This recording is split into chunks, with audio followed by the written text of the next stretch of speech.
Hi students, ഇതൊരു കോഴ്സിന്റെ updations ആയിട്ടാണ് ഞാൻ വന്നിരിക്കുന്നത്. ഇതുപോലെ അപ്ഡേഷൻസിനായിട്ട് ഇൻസൈറ്റ് 360യുടെ സോഷ്യൽ മീഡിയ പേജസുകളെല്ലാം തന്നെ ഫോളോ ചെയ്യുക.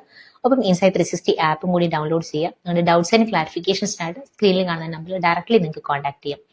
മെർച്ചന്റ് നേവി എന്ന് പറയുന്നത് ഒരു രാജ്യത്ത് നിന്ന് മറ്റൊരു രാജ്യത്തേക്കോ അല്ലെങ്കിൽ ഒരു സ്ഥലത്ത് നിന്ന് മറ്റൊരു സ്ഥലത്തേക്കോ കാർഗോ ഷിപ്പ് മാർഗം ട്രാൻസ്പോർട്ടിംഗ് ചെയ്യുന്നതിനെയാണ് മെർച്ചന്റ് നേവി എന്ന് പറയുന്നത്. നിങ്ങൾക്ക് എല്ലാവർക്കും അറിയാം. അപ്പൊ ഇതിനകത്ത് വരുന്ന ഓഫീസേഴ്സ്, എഞ്ചിനീയേഴ്സ്, ക്രൂ ഇവരെല്ലാം ഒരുമിച്ച് ചേർത്ത് വിളിക്കുന്ന ഒരു പേരാണ് മെർച്ചന്റ് നേവി എന്ന് പറയുന്നത്.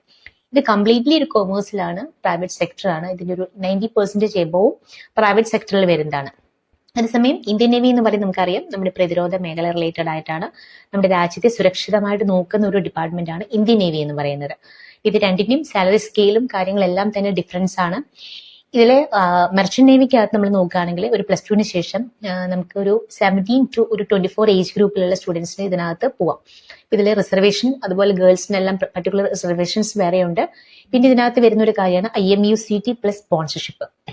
IMUCT എക്സാംസ് നമ്മൾ ക്ലിയർ ചെയ്ത് സ്പോൺസർഷിപ്പ്, അതായത് നമ്മൾ കോഴ്സ് കംപ്ലീറ്റ് ചെയ്യുമ്പോൾ നമ്മൾ സ്പോൺസർ ചെയ്യാനുള്ള ഒരു കമ്പനിയും കൂടി നമുക്ക് കിട്ടണം.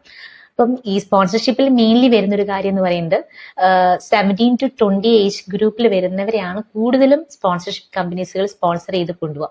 അതായത് അവരവരുടെ നോട്ടിഫിക്കേഷൻസിൽ ഒരു 25 എന്നൊക്കെ പറഞ്ഞാലും അതിൽ പ്രാക്ടിക്കലി നടക്കുന്നത് ഒരു 17 to 20 ഏജ് ഗ്രൂപ്പ്സിലുള്ള കാറ്റഗറീസിനാണ് അവർ കൂടുതലും പ്രിഫർ ചെയ്യുക. അപ്പൊ ഇത്തരത്തിലുള്ള എക്സാംസുകളെ കുറിച്ചിട്ട് നിങ്ങൾക്ക് അറിയണമെന്നുണ്ടെങ്കിൽ നമ്മുടെ ഇൻസൈറ്റ് 360യുടെ മെന്റേഴ്സായിട്ട് ഡയറക്ട്ലി നിങ്ങൾക്ക് കോൺടാക്ട് ചെയ്യാവുന്നതാണ്.